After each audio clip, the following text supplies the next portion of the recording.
Salut tout le monde, salut Pierre. Salut, salut. Je viens de remarquer qu'on n'avait pas nos petits prénoms d'afficher. C'est vrai ça? Un peu plus sympa quand même de hop, Oh, d'avoir les prénoms. Et bah écoutez, merci, salut à tout le monde qui nous regarde. Pas grand monde encore, mais on vous laisse arriver tranquillement. Bon, c'est normal, hein, c'est l'été, c'est un peu le début oh, des le retour vacances. de Xavier. Ah, ça fait plaisir. Salut Xavier, salut Kevin. On parlait justement de Salut toi, Kevin, Kevin. à l'instant. On parlait de l'API des Loasso et de ces choses-là. Et bah, ça fait plaisir, effectivement, ça fait longtemps qu'on n'a pas vu Xavier. Enfin, moi en tout cas. Ça fait longtemps si je n'ai pas fait de live, peut-être. Et ben écoutez, on a un petit live, voilà, on s'était dit avec Pierre que ça serait chouette de garder quand même si c'était l'été, de garder le créneau là, donc du troisième vendredi du mois où on parle un petit peu de l'association. Voilà, peut-être qu'on le fera pas quand même le mois prochain, c'est bien de faire une petite pause. Voilà, on a un tout petit programme, on n'a pas beaucoup de news, mais on s'est dit qu'on allait faire un petit bilan avec vous aussi, donc ce serait cool aussi voilà, de faire un petit bilan de l'association, la vie de l'association No Code France, voilà, depuis un petit peu septembre 2022. Voilà, il s'est passé pas mal de choses, donc voilà. Et je savais pas que Xavier était parti en voyage aux États-Unis, ça. Voilà. Oui, il a même fondu. Donc je suis content que tu aies retrouvé ta consistance physique, Xavier. Et bah, ça fait plaisir. Alors, bah écoute, allons-y, hein, petit peu. Qu'est-ce que toi tu retiens un petit peu de cette année écoulée, tu vois, au niveau de l'association, au niveau de même toi, ton activité, tu vois, un petit peu dans l'asso, tu dirais depuis le mois de septembre. C'est marrant, j'ai un flash, c'est un peu le match retour du live qu'on a fait il y Ouais, a deux c'est semaines où ce que on faisait je me exactement la même disais. chose sur le mouvement no code et là maintenant c'est sur Nicole France. Ouais. C'est difficile tellement il y a de choses, mais c'est vrai qu'il y a eu des moments forts. Je veux dire déjà tous les meet-up No Code France sont des moments forts parce qu'on rencontre des nouvelles personnes et des personnes qui ne sont pas nouvelles. On a toujours plaisir à revoir. Le, le No Code Summit, forcément grand moment, qui est la première fois que j'ai vu un certain nombre de personnes en vrai, dont Xavier notamment. Euh, et puis après, les projets, moi je retiens, enfin, je suis partie de la guilde d'animation du Slack, donc je suis un peu biaisé, mais je retiens quand même l'énorme boulot qui a été fait sur toute l'année sur la gestion du Slack. On est passé quand même en un an d'un Slack où ça se passait bien, c'était pas non plus la jungle, ça a jamais été la jungle sur le Slack Nouvelle France et on s'estime chanceux pour ça. Mais c'est vrai qu'il n'y avait pas de règles explicites, c'était chacun qui se faisait sa propre interprétation de règles implicites. Et en un an, on a fait un guide du Slack, donc avec une énorme contribution de Léry et de Samantha, qui ont vraiment fait un boulot incroyable dessus. Mm. On a Bah, je fini remercie. tous les trois par accoucher de ce guide du Slack pour enfin avoir des règles bien écrites. Et puis après, dans la modération et le nettoyage du Slack, il y a eu aussi un énorme boulot qui a été fait depuis janvier, avec toujours Samantha et également Paul-Henri, où voilà, on a pareil mis un peu de l'ordre dans des canaux qui parfois étaient un peu Mm. concurrents, des canaux inutilisés, là encore des règles pas toujours explicites, de la modération sauvage, parce que voilà, l'habitude de ne pas avoir de règles et chacun interprète un peu ses propres règles, c'est que tout le monde intervenait pour dire ah non, toi tu vas pas poster là, etc. On a un peu mis de l'ordre là-dedans. Ce sont les modérateurs qui font de la modération. Et si chacun il va de Mm. son avis, on va avoir du mal à s'en sortir, même si les Ça reste discussions. assez auto-modéré, on va dire, mais avec des règles qui se clarifient, quoi. C'est-à-dire que les règles à appliquer sont un peu plus claires. Et effectivement, on peut trancher maintenant assez facilement quand il y a une situation un petit peu où on ne sait pas est-ce que ce poste il va au bon endroit ou est-ce qu'il ne devrait pas être posté ou pas. J'ai l'impression que ça devient de plus en plus fluide, quoi.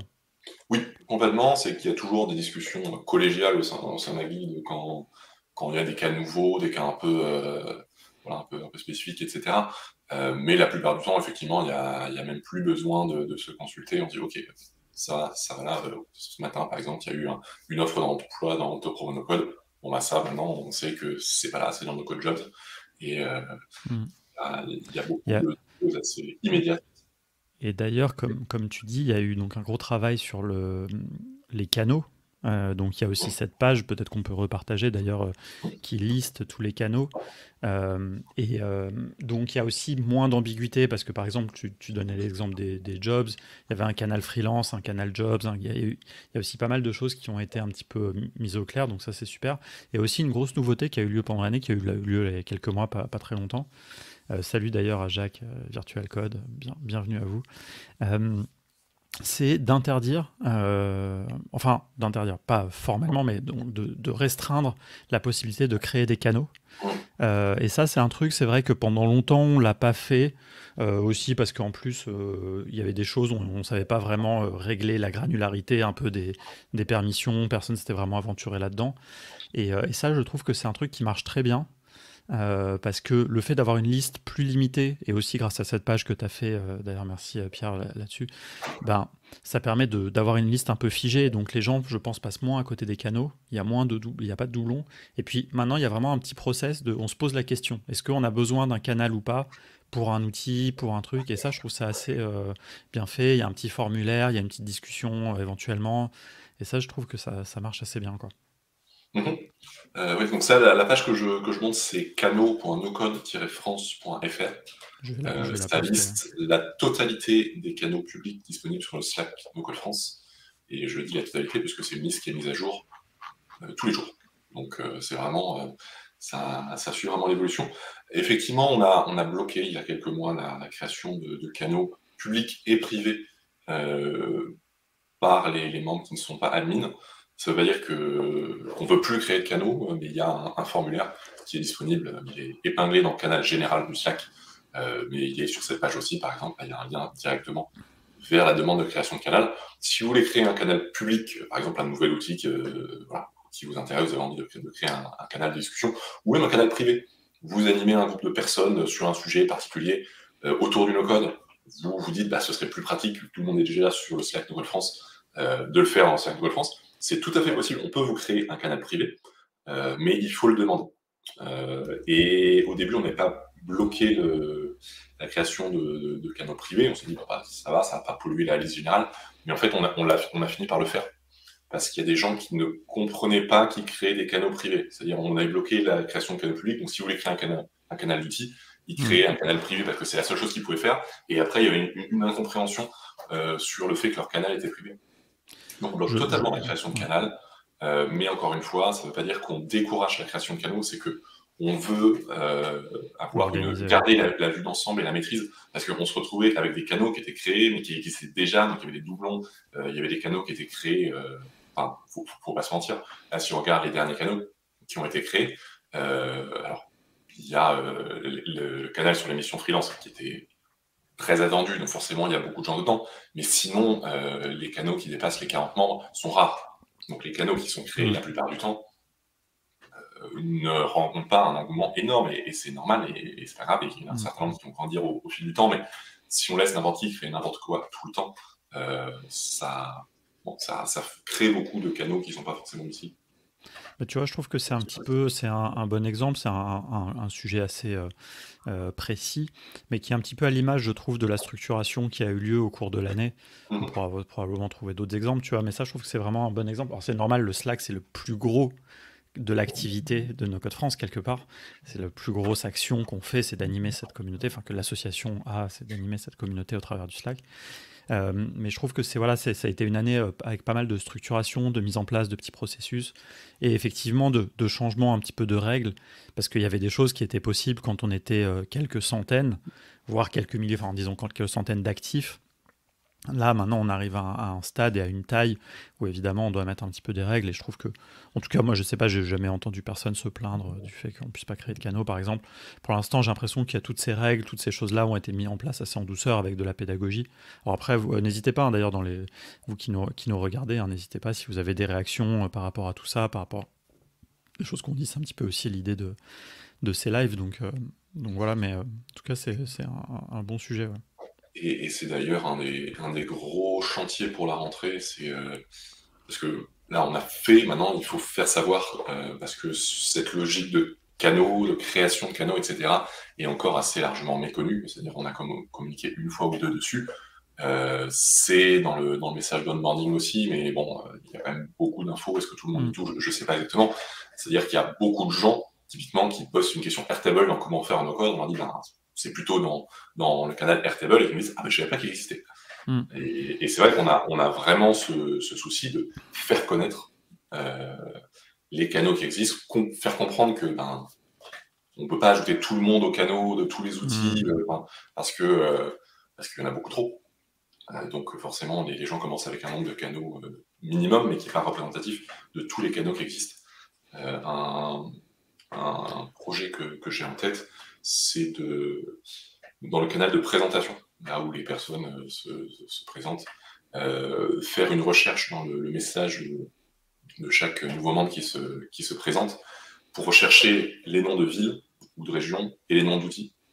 Et comme ça, automatiquement, suggérer à la personne, voilà les canaux qu'on te suggère de rejoindre. Tu as dit que tu étais à Lyon et que tu utilisais Airtable et Zapier. On te recommande ces canaux-là. C'est pas extrêmement compliqué à faire, mais voilà, faut juste prendre le temps de le mettre en place. Ouais, non, franchement, c'est une super idée. C'est une super idée. Et moi, je pense tout ce qui va dans le sens, de toute façon, d'accompagner l'embarquement des gens, bah, c'est super, quoi. Et ça, d'ailleurs, c'est aussi un des trucs, je trouve, qui est assez chouette, qui a vraiment pris de l'ampleur cette année. C'est pas, on a commencé il y a un petit peu longtemps, mais c'est les communautés géographiques.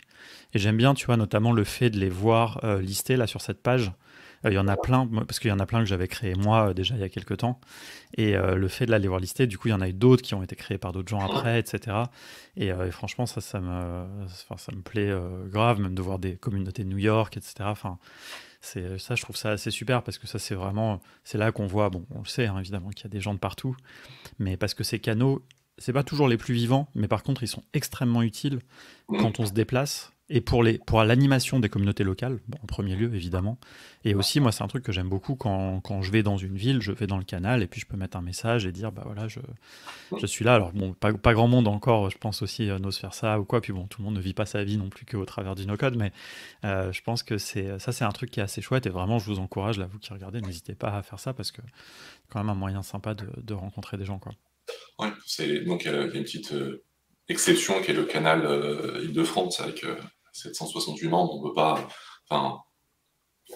peut pas comme ça partager notre vie où à chaque fois quelqu'un passe à Paris, mais c'est vrai que pour tous les autres qui ont un nombre de membres plus limité, ça peut avoir totalement du sens. Ça peut effectivement aider à créer du lien. Et voilà, je fais partie de, pas énormément, mais de quelques-uns, et il y a les échanges vraiment locaux qui s'y déroulent. Et encore une fois, là, c'est la liste des canaux de communauté qui existent aujourd'hui, mais on peut en ajouter sans souci. Alors bon, si vous me dites que vous voulez créer le canal communauté Chambéry alors qu'il y a Grenoble, en général, en quoi c'est vraiment nécessaire. Enfin, peut-être que c'est possible, peut-être que vous avez identifié un groupe, un noyau dur à Chambéry qui nécessiterait d'avoir un canal. Mais on peut en tout cas ajouter des canaux à cette liste pour qu'elle se complète de canaux en France et à l'étranger, puisqu'on est nos codes France, mais aussi nos codes francophones. Tout à fait. Et on voit aussi, c'est intéressant, hein, tu vois, par exemple en Belgique, donc il y a une initiative qui s'appelle No Code Belgium. Et donc il y a une partie des gens donc francophones qui sont sur le canal Communauté Belgique, qu'on connaît, qu'on croise régulièrement et tout, et c'est super. Et puis il y a la Belgique, elle a quand même un peu cette spécificité entre la Flandre et qu'ils ont aussi, ils ont ce truc, et donc je sais pas trop où ça en est, mais du coup ils ont fait des événements qui étaient en anglais pour que ça marche pour tout le monde. Et c'est vrai que, on le sait, hein, mais ce côté, avoir une langue, c'est hyper fédérateur. Et ça nous permet et même pour les autres pays, se greffer un petit peu à la communauté No Code France. Ça aide, quoi. Il y a quand même pas mal de gens aussi du Canada il y a pas mal de gens dans les dom-toms. Bon, dans les dom-toms, c'est la France, mais enfin, il y a pas mal de choses aussi où ça aide à fédérer. Et puis si après certaines communautés grossissent tant qu'elles font leur vie dans leur coin, c'est aussi très bien, quoi. Enfin, il y a aussi une communauté non négligeable en Afrique. Je vois pas de canal de pays africains, mais il y a quand même un certain nombre de personnes qui... Non, et c'est d'ailleurs, tu Dans vois, le c'est un truc que je truc trouve francophone au début. intéressant. D'ailleurs, c'est un truc que je trouve intéressant qui, alors quelque part, du coup, sort un petit peu de cette notion de canal régional, parce que finalement, les canaux régionaux, ils sont plus destinés à des événements physiques. Mais Mhm. pour autant, on sait qu'il y a, tu vois, je le sais parce qu'il y a certains de nos clients, ou quoi, enfin, qui viennent d'Afrique et qui sont sur le Slack. Et en fait, ce que j'aime bien, c'est qu'en fait, on sait pas vraiment à qui on parle, on sait pas où sont les gens forcément. Et je trouve ça assez cool, tu vois, à l'époque, un petit peu, maintenant on vit en remote, etc. Enfin, j'adore rencontrer les gens en physique, mais tu vois, sur le Slack, il y a un peu ce truc, bah, la personne qui te pose une question, tu sais pas où elle est, tu sais pas son niveau, bon, t'as ce truc d'Internet, quoi, tu vois, Mhm. que je trouve chouette, qui évite les jugements, qui évite les préjugés, qui est assez cool, quoi. Complètement. Ben, c'est vrai qu'on croise vraiment des gens Mm. de tous horizons, à la fois de tous les parcours, tous les Ouais. pays. Et dans les meet-up physiques aussi, hein, à Paris, Mhm. franchement, c'est assez chouette. Euh, Au niveau des autres guildes, toi, qu'est-ce que tu retiens? Qu'est-ce qu'il y a eu comme action, comme événement, tu vois, d'autres guildes qui t'ont marqué un petit peu là, pendant l'année? Les événements, justement, Ouais. la guilde d'événements qui a connu un second souffle avec Amandine et qui fait de plus en plus de choses. Donc il y a des meet-ups dans de plus en plus de villes dont j'avais pas forcément connaissance. Mm. On avait discuté à une réunion interne récemment où j'avais juste pas conscience en fait de tout ce qui se passait. Et c'est vrai que c'est cool et ça ne demande qu'à se développer. Là encore, si des personnes veulent créer des meet-up dans des villes dans lesquelles ça ne se fait pas encore, hein, c'est tout à fait Mm. possible, sachant qu'un meet-up, ça commence à deux personnes, éventuellement trois. Il n'y a pas besoin d'avoir 50 préinscrits pour se C'est dire ça ça, vaut le ouais. coup de le faire. Et dans un bar, enfin, ou Voilà, dans un lieu public, sans nécessité de réserver, ça n'engage pas forcément d'argent. Et voilà, donc ça, c'est clair qu'il faut vraiment pas hésiter. Et puis, et j'en ai s'il y a besoin d'un peu d'aide, bah, se rapprocher d'Amandine ou justement de l'association est là aussi pour fournir cette aide, cette logistique, donner, je sais pas s'il faut acheter des petites étiquettes, des choses comme ça. Enfin, il y a plein de choses qu'on peut faire, quoi. complètement. Et j'en dire que c'est plus facile d'organiser un meet-up quand il n'y a rien encore en place que de reprendre, par exemple, Mm. l'organisation des meet-up d'Île-de-France où c'est une sacrée logistique chaque mois. Donc, enfin, sacrée logistique, c'est principalement réservé le bar, Oui. mais c'est déjà pas rien. Euh, donc voilà, faut pas forcément avoir peur de le faire. Une précision, tu disais contacter l'association, ça peut être pas forcément évident pour les personnes C'est vrai. qui ne connaissent pas, enfin, pas ou pas trop, ou causent pas, etc., les membres de l'asso. Donc vous pouvez, j'ai envie de dire, déjà vous rapprocher de n'importe quelle personne de l'association Mm. que, Nous, que vous avez déjà, en premier. identifié. Donc, Ouais. toi, donc Alex du contournement sur le Slack, moi, Stan, Amandine, enfin, Vince et bien d'autres. Mais il y a aussi des canaux, on va dire, un peu plus génériques. Vous pouvez écrire au compte No Code France sur Slack. Alors, je le vérifie une fois par semaine, donc je ne garantis pas une réponse dans l'heure, mais de toute façon, votre message sera vu. Vous pouvez aussi aller dans le canal Aide Info Slack. Alors là, c'est plutôt si vous avez des questions vis-à-vis du Slack, création de canal, les bonnes pratiques, vous avez vu tel truc, vous vous demandez si c'est vraiment autorisé, ou vous vous demandez si vous avez le droit de faire telle chose. C'est à ça que sert le canal Aide Info Slack. Et par email aussi, le mail c'est Asso@nocodefrance.fr. Ouais, je vais le mettre dans le. nocode-france.fr. Ouais. Si... Qu'on est plusieurs à vérifier un petit peu régulièrement, mais quand même, vous aurez une réponse, quoi. Si vous écrivez dessus, il n'y a aucun problème, je vous mets le lien.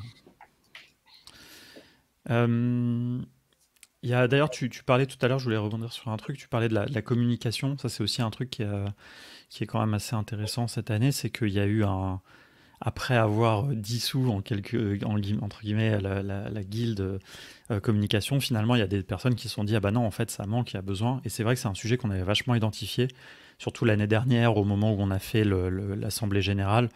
Vrai problème de communication interne, c'est d'ailleurs là où sont nés ces lives qu'on est en train de faire là justement, enfin il y a eu pas mal de choses qu'on a décidé, et notamment, et ça c'est un truc que je trouve super, et notamment grâce à Samantha, aussi à Clément, enfin plusieurs personnes, à toi aussi, dans la guilde communication, il y a un vrai effort, une vraie volonté aussi d'être présent, de relayer les choses. Le compte LinkedIn de l'association est beaucoup plus actif maintenant. Il permet de mettre en avant.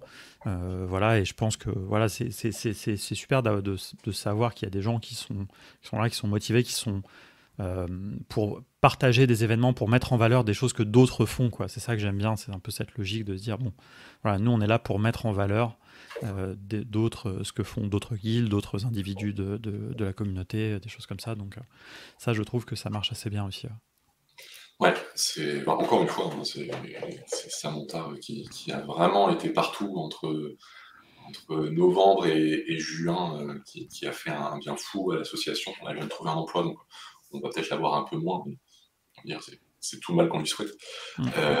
Mais c'est vrai donc elle a su donner une impulsion et rassembler une équipe avec Joyce, Clément, et mince, Marie-Laure également, et d'autres que j'oublie, j'en suis désolé. Ça fait quelques temps que je n'ai pas participé à une réunion. Mais ouais, ça a vraiment fait du bien parce que historiquement, à Nouvelle-France, on est bon pour faire des trucs. Du moins, on fait des trucs. Mais on n'est pas très très bon pour le faire savoir. Donc, je disais tout à l'heure, on met en place des règles pour la gestion du canot, etc. Tout le monde n'est pas au courant, on essaie de travailler dessus. Mais de manière générale, faire savoir ce qui se passe au sein de l'asso est un gros boulot. Donc, on bosse sur la communication interne, y compris entre nous. Là, on a une fois par mois une réunion entre, on va dire, toutes les forces vives de l'asso, tous les responsables de guildes qui se synchronisent un peu sur les différents projets, les avancées, etc. Il y a ce point mensuel où on présente pour l'extérieur les actus de l'asso. Il y a le compte LinkedIn qui met en valeur un peu tout ce qui se passe, l'agenda toutes les semaines, les émissions sur Twitch, etc. Et donc, voilà, il y a encore un certain nombre de projets, mais c'est vrai que ça manquait et ça a été fait et bien fait, effectivement, cette année. Non, carrément. Non, puis tu vois, enfin voilà, on sait aussi qu'à l'avenir, quand il y a des projets, il y a la capacité d'aller voir des gens, d'aller voir Samantha par exemple, Clément, et leur dire voilà, est-ce que vous, avec la guilde, vous pouvez le mettre en avant, et puis eux, ils vont réfléchir, proposer des choses. Enfin, tu vois, c'est ça aussi. Ça commence à se structurer, c'est-à-dire qu'on voit que globalement, moi j'ai l'impression, après je suis un peu biaisé peut-être, et probablement ça se voit pas trop d'ailleurs de l'extérieur, mais à l'intérieur, donc il y a une petite dizaine donc, de pôles, enfin un peu moins 8, je sais même plus, parce que maintenant les nombres ont un peu fluctué, donc, mais et dans quasiment chacune de ces guildes, il y a des discussions, il y a des process qui sont un petit peu différents, mais il y a une vie. Et franchement, je trouve que ça, c'était vraiment un petit peu ce que j'avais espéré, tu vois, il y a 2 ans quand on a créé l'association. Et ouais, vraiment, j'aime bien, tu vois. Et il y a des rythmes différents. Il y a des fois, il y a 1 ou 2 personnes, des fois, il y en a 10 qui travaillent sur des choses. Et ça, c'est assez. C'est vivant. Et maintenant, je pense qu'il y a cette capacité aussi d'accueillir des nouvelles personnes, quoi. Si quelqu'un vient dans une discussion, ça va rebondir. Enfin, et donc. Ouais, c'est vrai que l'impact que peuvent avoir les personnes, il suffit d'une personne motivée qui arrive et ça transforme les choses, ça impulse une nouvelle dynamique. On l'a vu vraiment à de nombreuses reprises et c'est bien, c'est ça qui fait du lasso et la communauté. C'est vrai que une des guildes les plus actives et les plus régulières, c'est la guilde professionnalisation. Il y a 1 an, je l'ai animé, j'en étais fier. Maintenant, ça fait depuis le début de l'année que je fais plus trop partie de la guilde parce que je peux pas tout faire. Mais j'en suis toujours aussi fier que cette guilde continue et avec le projet phare que sont les tables rondes qui ont lieu 1 fois par mois, toujours avec des intervenants et intervenantes et des sujets géniaux, vraiment. Elles ont été animées par Baudouin pendant longtemps et là, pour la première fois, la dernière a été animée par d'autres personnes. Donc, ça amène peut-être un peu de renouvellement aussi de ce côté-là, je ne sais pas, mais en tout cas, les tables rondes sont un excellent projet et il y en a d'autres qui ont lieu. On peut citer par exemple le programme de mentorat qui a été lancé au début de l'année et bien d'autres. Et comme tu dis, ça, je trouve que c'est aussi un super signe de vitalité que voilà, un mois où Baudouin pouvait vraiment pas animer, il a pu trouver 2 personnes, en l'occurrence Jean-François et Amy, Et c'est super, quoi. Et ça leur a permis aussi, parce que ça, c'est un truc aussi auquel je pense qu'on est beaucoup à tenir dans l'association, c'est-à-dire que ce ne soit pas toujours les mêmes qui soient à l'écran, quoi. Enfin, nous, on a la chance, on se retrouve souvent voilà, à l'écran, et puis bon, après aussi, parce qu'on choisit de faire des lives et tout, mais c'est que voilà, les places soient pas trop monopolisées. Et je sais, Baudouin, pour en avoir parlé avec lui, il est aussi beaucoup dans le partage, et voilà, permettre, c'est pas son truc à lui qui veut tout contrôler. Bon, on est un peu moteur, mais et donc ça, j'ai trouvé ça bien, donc c'est bon signe. Et je pense que, voilà, enfin, pour eux, de pouvoir animer un live, bah, ça les fait de plus en plus impliqués. Et c'est ça, ça va lentement, mais on a de plus en plus de gens un peu impliqués et qui s'impliquent de plus en plus, quoi. C'est ça que je trouve assez chouette, quoi. C'est-à-dire qu'on n'a pas, ça stagne pas, voire... Je pense qu'il y a des assos aussi où même tu peux régresser, quoi. C'est-à-dire tu perds une personne et puis tu as de moins en moins de gens en fait qui sont moteurs. Et là, c'est un peu la spirale infernale. Donc voilà, je trouve que c'est. Après, le seul truc, je sais pas ce que tu en penses, c'est que j'ai l'impression, enfin, comment dire, par rapport à la taille de la communauté, donc là, on va approcher des 11 000 personnes qui sont inscrites. Bon, on sait que c'est pas le nombre actif, hein, mais on est quand même une très grosse communauté. J'aurais pensé qu'il y aurait plus de gens qui seraient actifs quelque part. Mais je pense qu'une des raisons, c'est ce qu'on a déjà un peu évoqué, c'est-à-dire que c'est quand même pas évident non plus de fait de la structuration, du fait des choses un petit peu pas très transparentes, peut-être de rentrer dedans. Et donc, en fait, ça fait un filtre un petit peu, et donc il faut vraiment être super motivé quelque part, quoi, pour s'impliquer. Mais heureusement, comme on dit, bah voilà, il y a des gens qui font, et puis ça vient. Puis il y a aussi des gens qui ramènent d'autres. Enfin, il y a aussi un peu ce truc de dire, bon, bah tiens, vas-y, viens, tu vas nous aider. Donc voilà. Mais je sais pas ce que tu en penses. Après, je trouve ça assez sain, tu vois, mais il y a quand même une décorrélation, quoi. Le ratio me choque pas. Donc on a cette particularité d'avoir le Slack qui est un peu la porte d'entrée, donc qui nous donne un peu un miroir déformant. On a l'impression que voilà, on a cette communauté de 11 000 personnes, mais il n'y a que quelques dizaines de personnes qui sont impliquées voilà, pour faire vivre l'association. Après, bon, bah, c'est pas totalement 11 000, c'est entre 1500 et 2000 personnes actives par semaine. Donc bon, ça réduit un peu. Finalement, se dire 1500 personnes, il y en a quelques dizaines qui sont actives. C'est... D'autant qu'il y a un truc entre les deux aussi, qui est que dans ces 1500-2000, il y en a 250 à peu près, ou 300 peut-être, qui sont adhérents déjà. Donc il y a aussi, donc ça c'est déjà une certaine forme quand même d'engagement. Enfin, c'est le niveau. C'est vrai. Donc c'est aussi quand même pas mal. Et donc en fait c'est plutôt par rapport à ces 200, entre 200 et 300 qu'il faut regarder le ratio. Et donc finalement on a quand même 30, 40 personnes qui sont quand même un peu impliquées dans les discussions. Donc en fait là on est sur un ratio quand même qui est pas mal, quoi. On va dire, grosso modo, quoi, pour les ordres de grandeur, c'est 10% de la communauté active donc, qui sont des adhérents et 10% des adhérents qui sont engagés dans l'association. Je trouve que c'est plutôt bon chiffre. Ouais, effectivement. Ouais. Et en fait, moi, ce que je regarde, c'est pas tant le nombre absolu de personnes qui s'engagent, c'est surtout la dynamique et notamment le renouvellement. Parce que ça peut être un gros souci dans les associations qui sont lancées par des personnes, mais quand ces personnes se retirent ou s'investissent moins, il n'y a personne pour prendre la relève. Et là, c'est pas du tout le cas. Donc le Slack No Code France existe depuis 4 ans maintenant, l'association depuis un peu plus d'1 an et demi. Et les personnes qui sont investies là-dedans, dans ces 4 ans d'histoire, ont beaucoup changé en fait. Et ça s'est énormément renouvelé. Il y a des personnes qui à un moment, s'engagent. Moi, ça fait... Je me suis investi à peu près au moment de la création de l'asso, il y a un peu plus d'1 an et demi. Il y a des personnes qui s'engagent à un moment et qui à un moment n'ont plus trop le temps et du coup se retirent et une autre personne vient prendre la place. Et c'est plutôt ça que je regarde et de mon point de vue, c'est plutôt sain. Parce que justement, il y a non seulement il y a une vraie dynamique, mais en plus, on n'a pas besoin de supplier des gens de venir nous aider. On n'est pas là à mendier un coup de main. On est toujours ouvert et on cherche bien sûr des gens pour nous aider qui seraient motivés, mais on n'est pas à se dire il faut qu'on retrouve 3-4 membres actifs là, sinon on est foutu.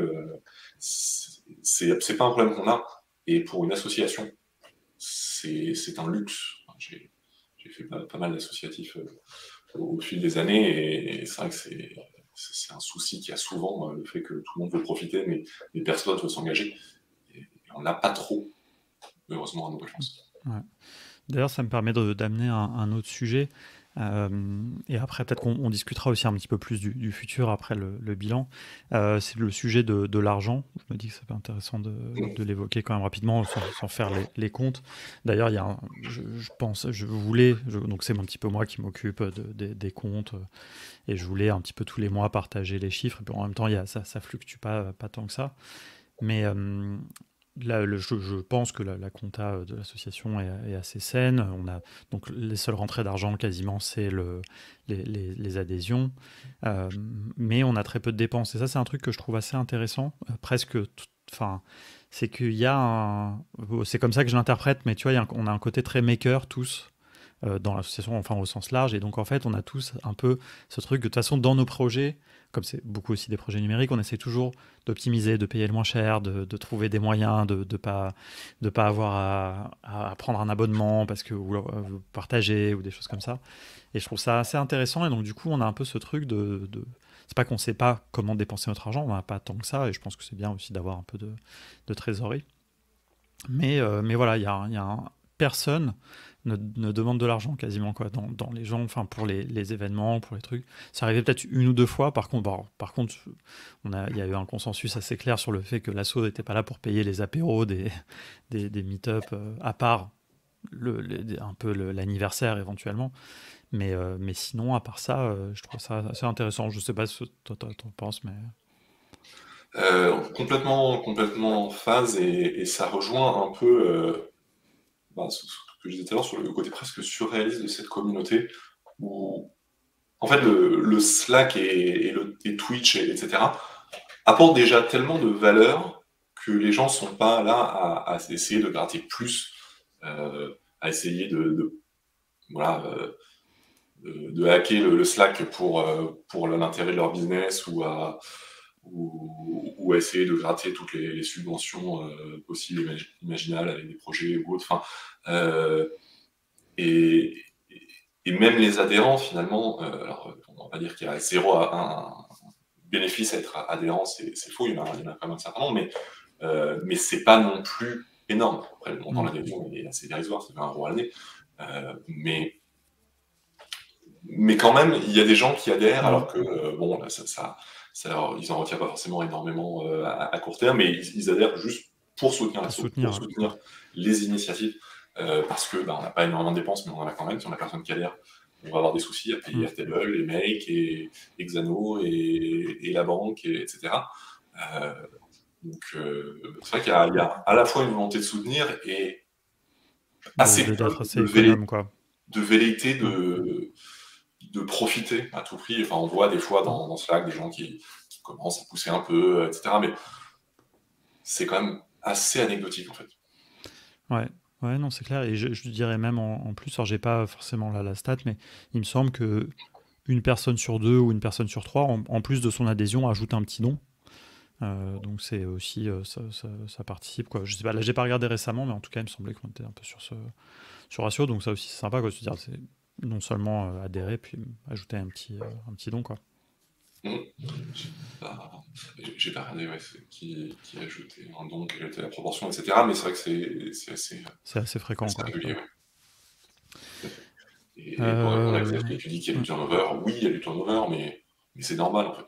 On peut pas, enfin, c'est une asso, No Code France ne peut être la priorité numéro 1 de personne, et il y a des moments où on peut même juste plus du tout, et c'est normal, et c'est pas grave, parce qu'il y a aussi d'autres personnes qui sont là. Bien sûr.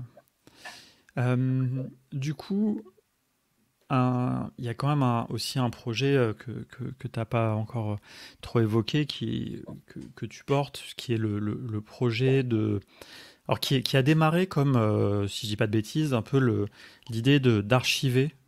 Le premier truc, c'était de se dire, ok, il y a énormément de valeur qui est créée au niveau du Slack. Il faut on le sait tous, hein, il y a une limite de 3 mois d'archivage, donc voilà, qui fait qu'on peut. Et puis en plus, de toute façon, c'est pas bien fait pour chercher et tout. Or, on sait qu'il y a énormément de contenu, puisque le Slack, je pense quand même à 80%, sert à poser des questions techniques et à avoir des réponses. Il y a très souvent des réponses aussi. Enfin, donc il y a beaucoup de choses. Et donc, tu as initié l'idée d'archiver donc tous les threads euh, dans une base donc Xano, enfin après on pourra parler un peu de la technique, pour qu'ensuite on puisse chercher ça, quoi. Alors après, il y a il y a différentes valorisations possibles. Tu pourras nous dire justement ce à quoi vous réfléchissez. Et ce que j'aime beaucoup, qui me plaît beaucoup, c'est que ça a évolué. Je te laisserai après refaire un peu d'historique, mais ça a évolué de ma compréhension en l'idée d'avoir quand même finalement ce dont on rêve depuis longtemps, une plateforme un petit peu compagnon, c'est-à-dire que la communauté No Code France, tout ne se passe pas numériquement que sur le Slack, mais aussi peut-être sur quelque chose qui serait plus de l'ordre d'une application, on va dire, où on se connecte avec son compte Slack, et puis là, on a accès à différentes choses, notamment ce contenu de valeur. On peut imaginer des offres d'emploi, on peut imaginer un million de trucs après derrière. Il y a aussi cette possibilité de faire la distinction entre les adhérents et pas les adhérents, donc éventuellement mettre en avant des ressources que pour les adhérents de l'asso, enfin des choses comme ça. Donc voilà, est-ce que tu veux nous dire un petit peu comment c'est parti, où est-ce que ça en est, un petit peu les étapes, à qui tu travailles là-dessus? Ouais, bah comment c'est parti, tu l'as dit, hein, ça rendait fou beaucoup de monde de se dire on crée beaucoup de valeur, au bout de 3 mois, on perd les échanges. Pourquoi? Bah parce qu'on est sur un compte Slack gratuit, ça ne changera jamais. On est beaucoup trop, ça coûterait une fortune. Donc il faut faire avec. Donc est venue cette idée de et si on sauvegardait les fils de discussion, mais de fil en aiguille, bon bah ok, on peut sauvegarder les fils de discussion maintenant, qu'est-ce qu'on va en faire? Et donc petit à petit a émergé cette idée d'App No Code France, avec à la fois donc, l'idée de valoriser ces échanges Slack pour les membres de la communauté et un peu au dehors, c'est-à-dire avoir des informations aussi qui seraient accessibles de l'extérieur en respectant bien sûr la confidentialité des membres, etc. Mais voilà, pouvoir commencer à créer une base de connaissances francophone sur le no-code, ce qui n'existe pas trop aujourd'hui. Et également inclure tout ce qu'il y a autour, c'est-à-dire on en a déjà un peu parlé, des outils, des moyens d'interaction avec l'écosystème No Code France en sens large, il y en a beaucoup. Donc, il y a le Slack, et en dehors du Slack, il y a le Twitch, et puis il y a canaux.nocode-france pour la liste des canaux, et puis il y a le formulaire pour créer un canal, et puis il y a un lien pour adhérer, mais il n'y a pas trop vraiment un endroit aujourd'hui où on peut avoir l'info. Est-ce que je suis adhérent? Enfin, c'est bête, mais pour savoir si vous êtes adhérent aujourd'hui à No Code France, il n'y a pas de 36 solutions. Sur Vous allez voir. Helloasso, quoi. Enfin, sur Helloasso, mais Sur Helloasso, tu l'as? je crois, ouais. Encore faut-il savoir avec quel mail Oui. tu as. Enfin, vu que beaucoup de gens qui réadhèrent changent de mail entre-temps, je suis pas sûr que tout le monde sache vraiment avec quel mail il est adhéré. Le moyen le plus fiable aujourd'hui, c'est de demander à un admin est-ce que je suis adhérent? Donc voilà, et on s'est dit, tout ça qui est un peu dispersé localement, on va essayer de le concentrer en une app, qui ne remplacera pas le Slack, mais en gros, il y aura le Slack, qui continuera le rôle qu'il a depuis 4 ans et qu'il remplit à merveille de favoriser les échanges entre des milliers de personnes passionnées de no-code. Et pour tout le reste, il y aura cette application-là qui ne gérera pas forcément tout elle-même, mais qui au moins sera la porte d'entrée pour tout, c'est-à-dire si tu veux créer un canal Slack, le lien dans le formulaire, il sera dans l'app à un endroit qui est logique. Si tu veux voir ton adhésion, réadhérer, etc., tu auras un espace adhérent, etc. Donc, on est en train de travailler sur tout ça. Ça va pas. Je ne dis pas que dans un mois tout est prêt. Et, voilà, ça va forcément prendre un peu de temps, mais ça avance plutôt bien. C'est-à-dire que tout le système déjà de sauvegarde des fils de discussion Slack est en place. Donc, depuis quelques mois, c'est disponible à la demande. Et d'ici aujourd'hui ou demain, l'ensemble des fils de discussion sera sauvegardé au fur et à mesure dans les canaux pour lesquels c'est pertinent. Les canaux pour lesquels c'est pertinent, c'est les canaux outils, les canaux d'entraide, comment faire en no-code, le point des débutants, et après quelques autres canaux, je crois, il doit y avoir autopromo, médias, éveil, voilà, qui sont des canaux où on se dit ça peut être intéressant de donner un peu de portée et d'historique à ces canaux. Ouais. Voilà, des canaux comme Général, des canaux de communauté, etc. A priori, on ne sauvegardera pas les discussions, ça a moins d'intérêt. Et il y a des choses un peu plus personnelles dedans. Ce que je trouve assez excitant, c'est ensuite, tu vois, la valorisation de toute cette connaissance. Tu vois, entre la possibilité de faire un truc un peu à la Stack Overflow avec des pages indexées ou non, ou alors réservées aux membres, enfin.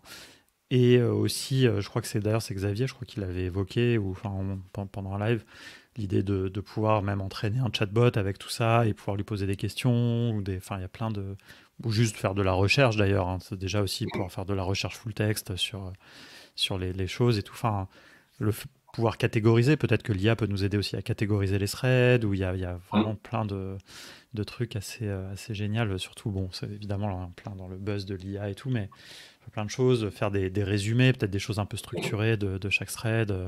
Enfin bref, c'est assez génial. Ouais. Il y a effectivement beaucoup de possibilités, et j'ai envie de dire, si les personnes ont envie de s'amuser avec ces possibilités, vous pourrez rejoindre l'équipe, juste envoyez-moi un message et ce sera avec plaisir. Aujourd'hui, la matière de base, c'est-à-dire les échanges sur Slack, et sauvegarder, donc c'est déjà le plus important, parce que dès maintenant, on commence à constituer un historique, même si la manière de consulter cet historique sera accessible peut-être d'ici 1 ou 2 mois, je pense, la première version. Oui, 2 mois plutôt. Et voilà, et on a mis en place aussi un login via Slack. Donc, c'est l'avantage aussi, comment faire le lien entre les personnes sur Slack, sur l'appli. Ça se fera via le compte Slack. Donc ça élimine aussi les frictions sur l'utilisation de cette application. Et j'en profite pour dire un grand merci à toute l'équipe et en particulier donc les personnes qui ont particulièrement contribué jusque-là. Donc il y a l'équipe Xano WeWeb, qui sont Frédéric, Marianne, Xavier, Agapé et Prince Nzonzu. En plus, évidemment, côté WeWeb, il y a Joyce qui a mis gentiment à disposition une app WeWeb qui nous permettra de développer le front. Donc c'est gentiment offert par WeWeb. Donc Xano ne nous a offert qu'une réduction. C'est déjà pas mal. C'est vrai qu'ils sont peut-être un peu plus loin. On va les attraper quand ils vont venir au Summit et on va leur expliquer un peu ce que c'est No Code France. Et Laurie Meyer aussi qui travaille sur l'UI UX de l'application, qui nous aide à avoir quelque chose de facile et agréable à utiliser, mieux qu'on aurait su le faire nous-mêmes.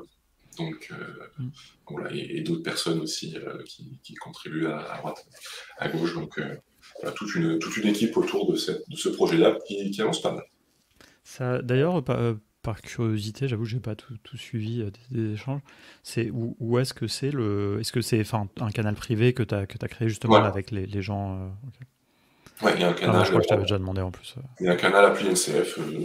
Si vous voulez être ajouté au canal, soit pour contribuer, soit dans un premier temps pour regarder ce qui s'y passe. Pareil, il suffit de demander. Ouais, bah moi je veux bien que tu m'ajoutes si j'y suis. Parce que j'y suis déjà. Je suis pas sûr. Non, j'y suis pas. Non, parce que je voulais vous partager un truc. Sur Twitter, il y a un mec, je sais pas d'où, un Américain, qui a travaillé en fait un ensemble de fonctions Xano, un espèce de template pour pouvoir alimenter en fait des embeddings d'OpenAI avec des datas. J'ai pas eu le temps de regarder parce que moi j'ai un projet aussi à côté où je veux travailler là-dessus, avec du contenu de contournement évidemment, et donc voilà, j'ai pas eu le temps, mais je me dis je peux vous partager ça aussi, peut-être ça pourra intéresser des gens, parce que j'ai l'impression que c'est vraiment l'idée, c'est vraiment de faire un peu ce qu'on veut faire aussi là, potentiellement avec ces données, quoi, en tout cas. Donc à voir. D'ailleurs, ça me fait penser à un autre truc, je sais pas pourquoi j'ai pensé à ça, mais je me dis que alors c'est un peu paradoxal, mais c'est vrai que comme ça a beaucoup de valeur, je me dis qu'il faudrait pas que n'importe qui puisse avoir accès à toutes les données qu'il y a dans le Xano quand même. Parce que je me dis ça serait chiant si quelqu'un récupérait tout, puis se faisait une ferme SEO ou je sais pas trop quoi avec tout ça. Non, ce sera limité, bien sûr. Mais c'est intéressant parce que c'est un peu paradoxal, quelque part ça a été créé par la communauté, donc bon, il faut que le bénéfice en revienne à la communauté évidemment, mais il n'y a pas vraiment non plus de propriétaire de tout ça, quoi. Après, c'est aussi un petit peu ça le rôle de l'association. Peut-être c'est quelque chose d'ailleurs qu'il faudrait clarifier. Est-ce qu'il faut laisser la possibilité aux gens d'effacer leur message de ces threads archivés, ou je sais pas. Oui, parce que ce sera clairement une possibilité. On peut pas on peut pas faire autrement. Après, je me dis que, enfin, il y aura différentes mesures. Il y a bien sûr le fait de dire, bah, moi je veux effacer mon message, et dans ce cas-là, bah, oui, c'est possible de dire ce thread que j'ai lancé ne sera pas affiché sur l'appli. Ouais. Il y aura bien sûr ce choix. Mais il y a aussi d'autres options, dire ben, moi je suis OK pour apparaître sur l'appli, mais anonyme, c'est-à-dire il n'y aura jamais mon nom qui apparaîtra, on ne saura jamais que c'est moi qui ai envoyé les choses, c'est tout à fait possible. Mais à l'inverse, je me dis que ça peut aider beaucoup de gens, enfin des freelances par exemple, etc., qui veulent mettre en valeur leurs compétences et Carrément. Bah, et leur contribution de pouvoir dire, bah, moi, au contraire, je veux que mon nom soit affiché, même aux personnes qui ne sont pas connectées. D'ailleurs, ça me fait penser à un truc qui serait super, qui est assez basique, mais sans partir trop loin dans des gamifications, etc. Mais c'est vrai que, un petit peu à l'image de ce qui se fait sur Stack Overflow, tu as des points pour les réponses que tu donnes, et tu as encore plus de points pour les réponses qui sont validées. Et c'est vrai que ça, chez les devs, je pense que c'est toujours le cas. Enfin, avoir un profil Stack Overflow, pardon, je peux parler, avec beaucoup de points, avec un beau profil, je veux dire, ça t'aide à te faire recruter, quoi, littéralement, quoi. C'est des trucs, c'est dans ton CV, et c'est vrai que ça, si il y avait une forme comme ça, comme tu dis, pour les freelances, parce que, par exemple, on le sait, tu vois, par exemple, Lilian, il a aidé énormément de gens. Enfin, bon, il y en a plein, vous êtes plein à avoir aidé à répondre à plein de questions. Mais quelque part, il peut pas. Lui, il a de la chance que ça se sache, mais il peut pas vraiment le prouver non plus, quoi. Enfin, c'est bon dans le Slack, mais et ça, c'est vrai que c'est assez cool. Oui, bah c'est une autre manière de valoriser ce qui se passe dans le Slack, donc à la fois pour la connaissance qui est gérée, mais aussi pour les personnes qui génèrent cette contribuent, connaissance. Ouais. En plus, des fois, vous faites un peu la course et tout entre les gens qui répondent le plus vite et tout, tu vois, comme ça on pourra voir vraiment qui. Mais non, c'est intéressant ce que tu dis, parce que c'est vrai que j'avais pensé à ce qui se fait beaucoup dans les forums, etc., où il y a cette notion de bonne réponse. Je sélectionne la meilleure réponse ou les meilleures réponses, celles qui apportent le plus. Mais effectivement, on peut en plus comptabiliser le nombre justement de ces bonnes réponses par contributeur ou contributrice. Et c'est, on va dire, une manière plus vertueuse de mesurer les contributions, dans le sens où moi je suis pas trop pour comptabiliser juste le nombre de messages, le nombre de threads auxquels on a répondu, parce que on va dire il y a plein de manières dont tu peux tricher avec ça, quoi. Ouais. Mais ça, à partir du moment où tu peux pas sélectionner ta propre réponse comme étant la bonne réponse, c'est quand même plus compliqué de tricher, ouais. Non, c'est clair. Non, mais tu vois, parce que nous, par exemple, souvent dans nos formations, les gens qu'on forme, dans les bootcamps et tout, on leur dit, là, maintenant, ça y est, vous avez fini la formation. Bon, le premier truc que vous faites, déjà, si vous n'êtes pas inscrit sur No Code France, c'est de vous y inscrire. Et c'est d'aller essayer de répondre à des questions. Parce que c'est comme ça que vous allez conforter vos connaissances, que vous allez pratiquer, que vous allez peut-être, si vous le faites sincèrement, peut-être même avoir aussi des choses sympas en retour, peut-être des missions, peut-être des coups de main, peut-être. Et voilà. Et là, c'est vrai que ça peut permettre aussi de matérialiser un petit peu ça. Je pense que ça peut être assez chouette, ouais. Et pour l'avoir fait moi-même, je confirme. Moi, j'ai commencé à répondre aux questions sur le Slack parce que j'avais commencé un peu le no-code dans mon coin, mais je ne savais pas exactement ce que valaient mes compétences. J'avais du mal à me situer par rapport aux autres, et du coup, j'ai commencé à répondre aux questions des gens, un peu prouver à moi-même déjà que j'étais au niveau. Et par l'occasion, j'ai aussi appris beaucoup de choses. Il y a un effet vraiment gratifiant, c'est-à-dire que là, près de 2 ans plus tard, j'en suis plus à me dire il faut que j'arrive à me prouver que je sais des trucs. Je suis plutôt confiant là-dessus, mais je continue à aider les gens parce qu'en fait c'est cool, et ça, enfin, c'est bête, mais ça amène de l'expérience aussi. C'est-à-dire que en tant que freelance ou pas, enfin, on acquiert de l'expérience en faisant une mission, en se confrontant à des cas concrets, etc. Et chaque question à laquelle on répond sur le Slack, c'est en fait une mini-mission, c'est un nouveau cas qu'on étudie. Des fois, c'est un truc vu et revu, on va pas forcément apprendre grand-chose là-dessus, si ce n'est une manière un peu meilleure de formuler les choses. Mais des fois, il y a des points où on se dit c'est intéressant, je m'étais jamais confronté à cette situation, ou j'ai jamais vu les choses sous cet angle-là, ou j'avais jamais rencontré ce problème-là, et on grandit en même temps que la personne qu'on est. Ouais. Non, c'est super. Et d'ailleurs, c'est intéressant le témoignage de Mathieu. Merci pour le partage. C'est vrai que ça existe aussi sur les communautés privées, enfin privé public, mais d'un peu de chaque éditeur. Et c'est vrai que moi, je sais aussi qu'il y a plein de gens sur le forum de Glide aussi, il y a des gens comme ça qui contribuent beaucoup et donc du coup qui ont beaucoup de choses en retour. Et donc c'est bien. Moi, franchement, je trouve ça super qu'il y ait un peu le même effet, un peu de manière un peu transverse grâce à la communauté de Code France. Ça ne fera que donner plus de force et ça récompensera les gens qui méritent, entre guillemets, quoi. En fait, si les gens se battent littéralement pour être les premiers à répondre, peut-être qu'on enlèvera le leaderboard, mais en attendant, c'est vrai que ça peut être Ouais. intéressant. Moi, j'avoue que j'ai jamais beaucoup contribué sur Stack Overflow. Par contre, j'ai énormément utilisé en tant que lecteur.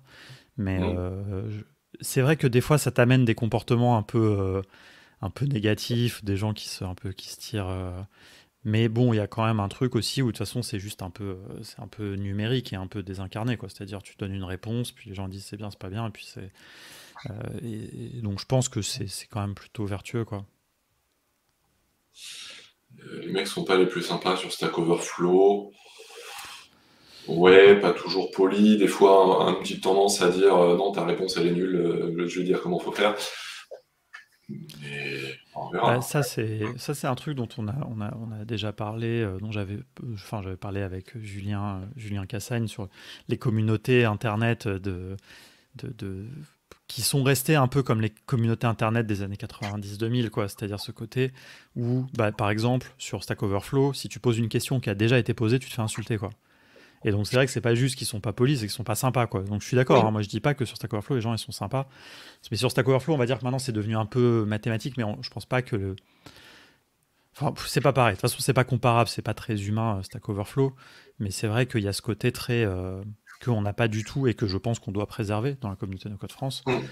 C'est pas grave de poser une question qui a déjà été posée, parce qu'en fait c'est quelqu'un d'autre qui va y répondre. Sauf que dans Stack Overflow, comme les gens ils sont vachement dans la performance et de se dire il faut que je réponde au plus de questions possible, si tu as une question qui a déjà été posée, bon bah tu renvoies chier parce que toi tu veux une nouvelle question. Enfin, bon, il y a plein de trucs et puis il y a ce RTFM comme dit Xavier. Bon, ça c'est un peu un mantra chez les développeurs. Ça devrait aussi être l'impelette chez les no-codeurs et les no-codeuses. Par contre, c'est pas obligé d'être instigé par les insultes et par la peur, quoi, l'élitisme en fait. Après, c'est bête parce que ce serait dans leur intérêt, justement, qu'il y ait un maximum de questions qui se ressemblent. Ils peuvent limite copier-coller leurs réponses et gagner plus de points plus rapidement. Après, Non, c'est les cultures, quoi. C'est-à-dire que c'est de toute façon Stack Overflow, c'est une nouvelle version des forums des années 2000. Et dans les forums, bah, voilà, tu te faisais incendier direct dès que tu posais une question, ou tu avais la réponse tout de suite. RTFM, je sais pas si vous connaissez Let Me Google It For You. Tu vois ce que c'est ou pas? oui, Ça, ben, c'est que des trucs comme ça. Et moi, franchement, bon, je trouve ça drôle. Par contre, c'est pas du tout l'ambiance que j'aime. Mais non. c'est hérité de ça, quoi. Mais c'est comme un point positif, c'est que bon, il y a des fois des questions sur Code France où tu te dis bon, t'aurais fait une recherche Google, t'aurais eu la réponse tout aussi rapidement. Mais personne ne fera jamais la remarque. En Et fait, moi, c'est quand même pas ouais, mal. c'est vrai. Mais parce que moi, ce que je me dis, mais en fait, il y a un effet pervers quand même là-dedans. C'est-à-dire que, et j'en vois, hein, je vais pas donner de nom, mais j'en vois des gens dans la communauté qui ne font que poser des questions et souvent des questions qui sont faciles. Et donc en fait, ça se voit qu'ils n'ont pas pris l'habitude. Au lieu de faire une recherche Google, ils posent la question. Donc ça, pour eux, la marge de progression est très mauvaise. Et donc ça, c'est une question d'éducation. Mais bon, ça, c'est aux gens qui font de la formation à la limite ou un peu à l'assaut, mais de dire, bah non, apprenez à faire vos recherches. Je veux dire, quand t'es dev, tu dois apprendre à faire des recherches, quoi.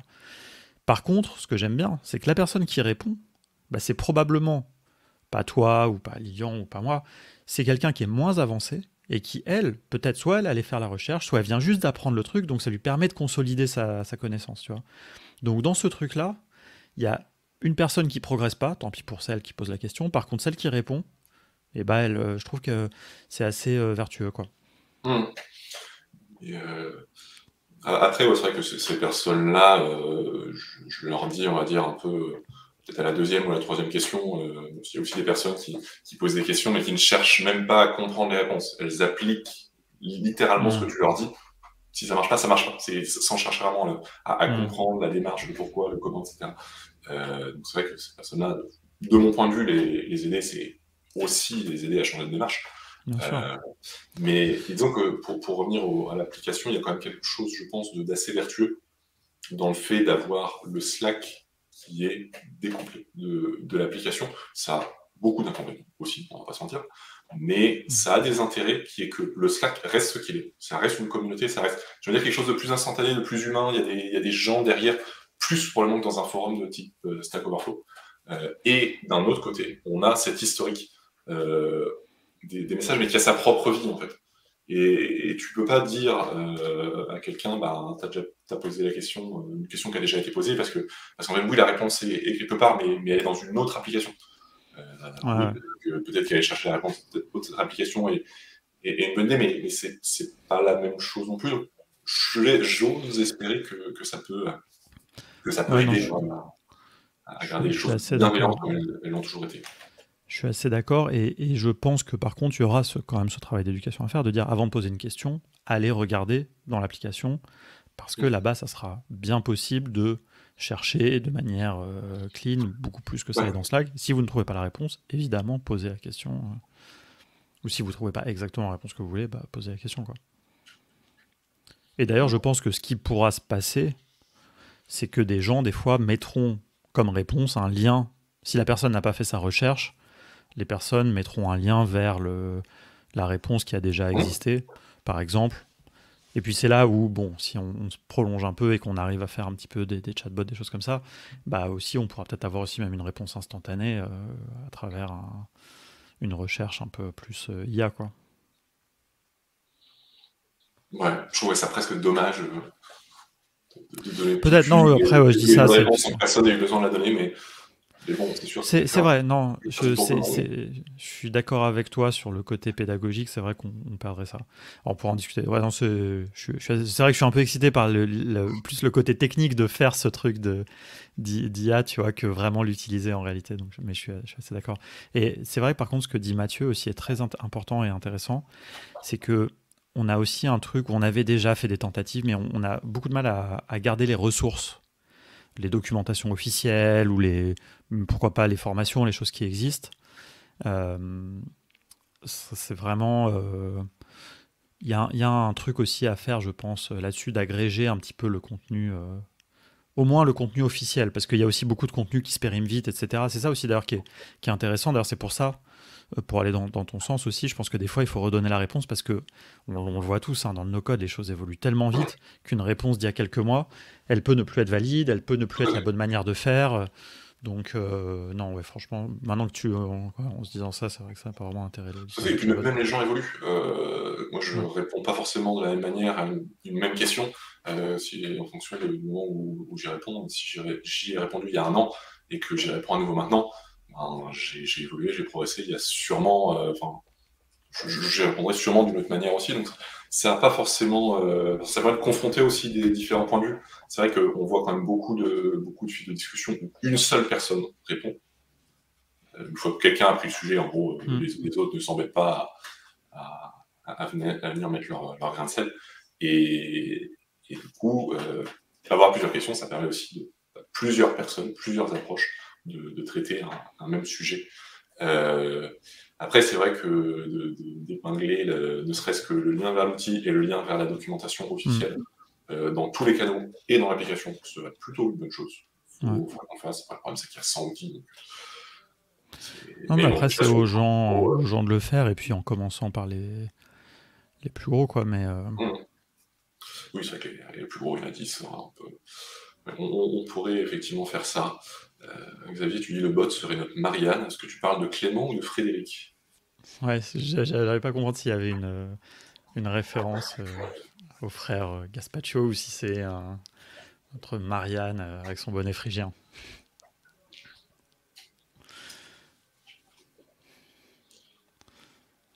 Non, je crois qu'il parlait vraiment de Marianne de la France, quoi.